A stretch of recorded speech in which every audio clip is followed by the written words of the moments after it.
not to fear the dark. As children, we beg for nightlights. We imagine monsters hiding in closets or under the bed.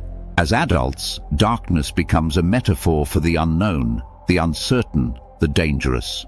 And yet, what if the dark isn't something to fear? What if it's something we're only beginning to understand? And what if, in the grand story of the universe, the dark actually matters more than the light? Let's look up. When you gaze at the night sky, you see stars, planets, galaxies, a dazzling tapestry of glowing beauty. But what you don't see is most of it. The truth is, the universe is mostly made of darkness, not just empty space, but something much stranger, much deeper, something that bends galaxies and shapes the fate of everything. It's called dark matter, and it's real. In fact, scientists believe that 85% of all the matter in the universe is invisible. Not because it's hidden behind stars or planets, but because it literally does not interact with light. We can't see it, touch it, or measure it directly. It doesn't emit radiation. It doesn't glow. It doesn't reflect. It's just there. But we know it's there. Because galaxies spin faster than they should. Because clusters of stars hold together when gravity says they should fly apart. Something unseen is holding everything together. That something is the dark. The term dark matter was coined in the 1930s by Swiss astrophysicist Fritz Zwicky. While studying galaxies in the Coma cluster, he noticed something strange. The galaxies were moving too fast. Based on the visible matter, stars and gas, they should have torn themselves apart. But they didn't. So Zwicky proposed an idea that changed everything.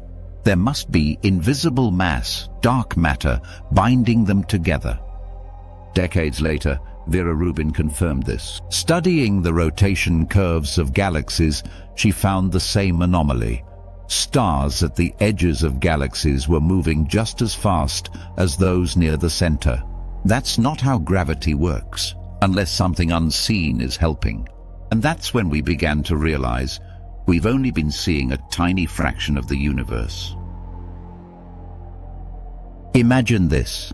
If all the matter we can see, the stars, planets, moons, dust, even you and me, is one tiny candle in the night, then dark matter is the vast, silent cathedral surrounding it.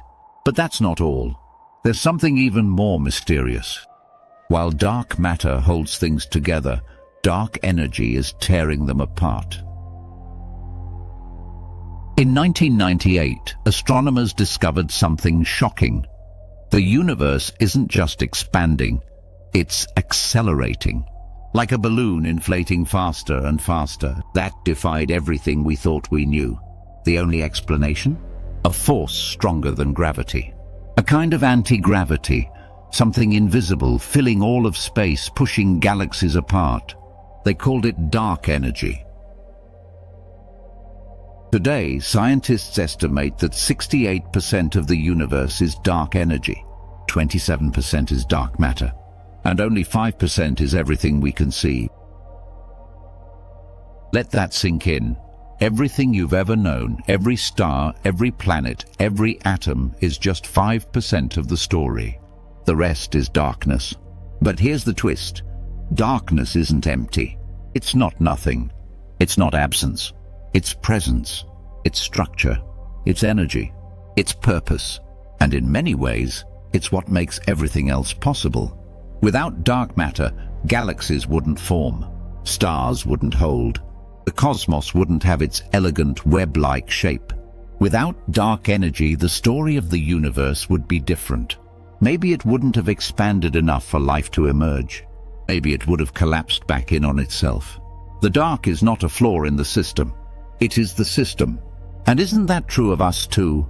We're told to chase the light, to always be positive, always be productive, always be seen. But real life doesn't work that way. We all have moments of darkness. Times of confusion, grief, uncertainty, rest. But what if those moments aren't failures? What if they're foundations? Think about it. Seeds grow in the dark. Stars are born in clouds of gas and dust, dark nebula where gravity sculpts new light. Your mind forms ideas in quiet, unseen spaces. Your heart processes meaning in stillness. The most sacred things often happen in darkness. We sleep in the dark. We heal in the dark. We imagine in the dark. And maybe, just maybe, we grow in the dark. So next time you feel like you're lost or unseen or in the middle of a season that feels like night, remember, you are still part of the story. Not in spite of the dark, but because of it. The universe doesn't run away from darkness. It builds itself around it. Galaxies spin in its arms. Stars are shaped by its gravity. And light, as beautiful as it is, only exists because of contrast. You can't see the stars without the night. So maybe darkness isn't the opposite of light. Maybe it's the stage that gives it meaning. Maybe it's not what hides the truth. Maybe it's what holds it. Thank you for watching. Explore the bright side. If this story moved you, share it. Like, comment, and subscribe for more awe-inspiring explorations of space, nature, and the human spirit. And remember, sometimes the dark matters more than the light.